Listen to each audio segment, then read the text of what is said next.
हमारे भारत को एक वक्त पे सोने की चिड़िया कहा जाता था, लेकिन आज के टाइम में उस चिड़िया को इन भ्रष्टाचारी नेता और धर्म के ठेकेदारों ने जिंदा निकल लिया है। मतलब तुम खुद सोचो, जो लोग गरीबों को गोबर खिलाकर कैंसर ठीक करने का दावा करते हैं, वही लोग खुद बीमार पड़ते ही हॉस्पिटल क्यों भागते हैं? मोह माया छोड़कर भगवान की भक्ति में लीन होने का उपदेश देने वाले खुद चार्टर्ड प्लेन और लग्जरी गाड़ियों में क्यों घूमते हैं? अगर अभी भी कुछ समझ नहीं आ रहा तो आपको बहुत जोर से इलाज कराने की जरूरत है। लेकिन आज हम इन पाखंडियों की बात नहीं करने वाले। आज हम बात करेंगे उन बेरोजगार गुंडों के बारे में जिन्हें अनफॉर्चुनेटली बजरंग दल के नाम से जाना जाता है।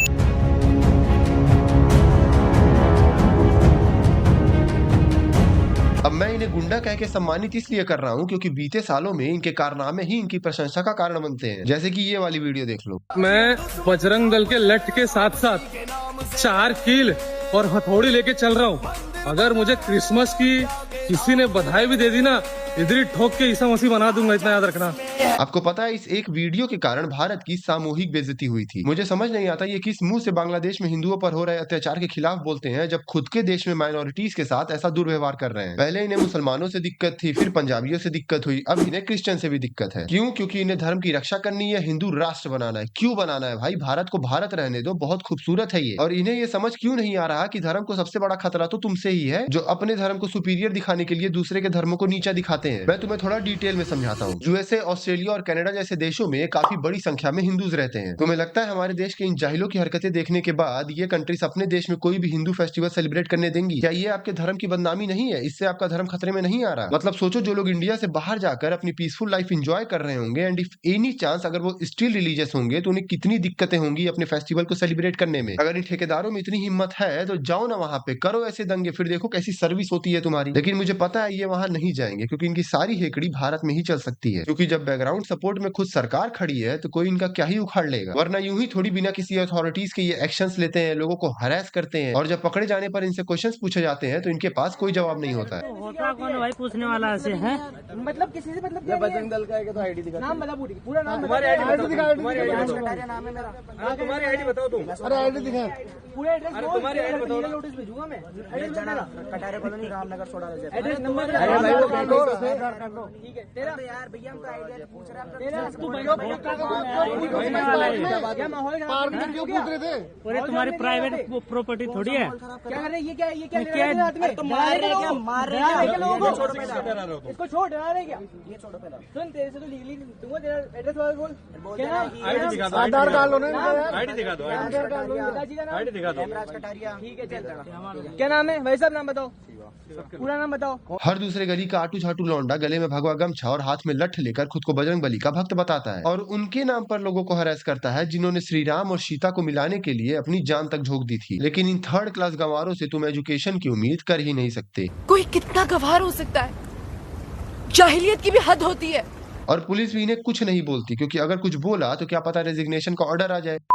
अच्छा, तुम्हें मोहम्मद दीपक वाला केस तो पता ही होगा। जिन्हें नहीं पता मैं बता देता हूँ। एक 70 साल के बुजुर्ग थे जिनका सबसे बड़ा अपराध ये था कि वो धर्म से मुस्लिम थे, और उन्होंने अपने दुकान का नाम पिछले 30 सालों से बाबा रखा हुआ था। अब बजरंग दल के हिसाब से बाबा नाम हिंदू समाज से आता है, हालांकि असलियत में ये शब्द तुर्की और पर्सिया से आया है। लेकिन एजुकेशन की उम्मीद बजरंग दल वालों से करना मतलब गलत थोड़ी कह रहा हूँ, क्योंकि अगर एजुकेटेड होते तो ये बेरोजगारों वाले काम थोड़ी करते हैं। खैर, दुकान में इस शब्द को लेकर बहस काफी बढ़ रही थी। तभी एंट्री होती है दीपक कुमार की, जो अकेले पूरी मॉब के आगे खड़े हो जाते हैं और उनका खुला विरोध करते हैं, जो कहीं न कहीं इन दल वालों को खटक जाता है। क्योंकि दीपक से बहस के दौरान जब उनका नाम पूछा गया तो उन्होंने खुद को मोहम्मद दीपक कह के बताया, जिसे सुनते ही पूरे दल वालों के होश उड़ चुके थे कि साला करे तो करे क्या, बोले तो बोले क्या। अभी हालात कुछ ऐसे बन चुके हैं कि दीपक को खुलेआम धमकी दी जा रही है, वो भी पुलिस वालों के सामने। मुझे जो है दीपक, जिसे मुल्ला बनने का बड़ा शौक चढ़ा है, मोहम्मद दीपक, ये कोट द्वार में आज मेरी पूरी टीम पूरी ताकत के साथ जा रही है। ललित जी निकल गए हैं, संकेत जी निकल गए हैं, सभी निकल गए हैं। तो आप लोगों से बताना चाह रहा हूं, उसे बहुत मुल्ला बनने का शौक चढ़ा है, आज उसे ठीक कर दिया जाएगा। और काफी सारे तो दीपक के घर के बाहर ही पहुंच चुके थे उन्हें मारने के लिए, और हमेशा की तरह अभी भी पुलिस का कोई खौफ नहीं था।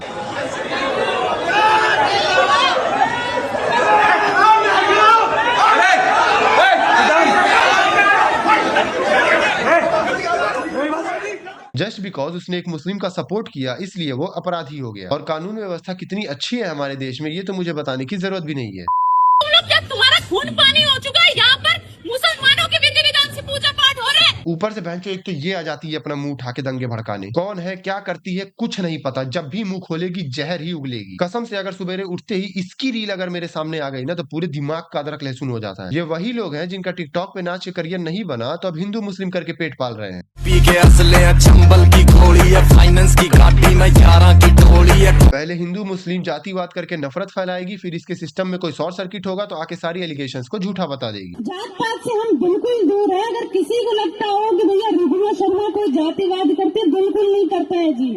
इनका कुछ समझ नहीं आता भाई। मैं जितना ही इसके बारे में रिसर्च कर रहा था उतना ही ज्यादा कंफ्यूज हो रहा था। ऊपर से इसकी आवाज बाप रे मेरे हेडफोन का गुलदस्ता बन गया है। मैं अब इस पे ज्यादा बात नहीं कर पाऊंगा, चलो आगे बढ़ते हैं। लास्ट ईयर दिसंबर में नर्सिंग की एक स्टूडेंट बरेली के एक कैफे में अपना बर्थडे सेलिब्रेट कर रही थी, जहां उसके 8-10 दोस्त आए थे, जिसमें से 6 लड़की और 4 लड़के थे। और उन 4 लड़कों में 2 मुस्लिम भी थे, जो कि कॉलेजेस में काफी कॉमन है हिंदू मुस्लिम का दोस्त होना, क्योंकि दोस्ती तो धर्म या जात पात देख के नहीं की जाती ना। लेकिन अगर आप ऐसा करते हैं तो आपसे बड़ा नीच कोई नहीं है। खैर, तो हुआ क्या, बर्थडे सेलिब्रेशन के दौरान बजरंग दल के 30-40 देशभक्त वहां पहुंचते हैं और सभी से उनकी आइडेंटिटी पूछते हैं कि भैया कौन हिंदू है कौन मुस्लिम है। और जो 2 लड़के उनमें से मुस्लिम होते हैं उन्हें बहुत बुरी तरह से मारते हैं।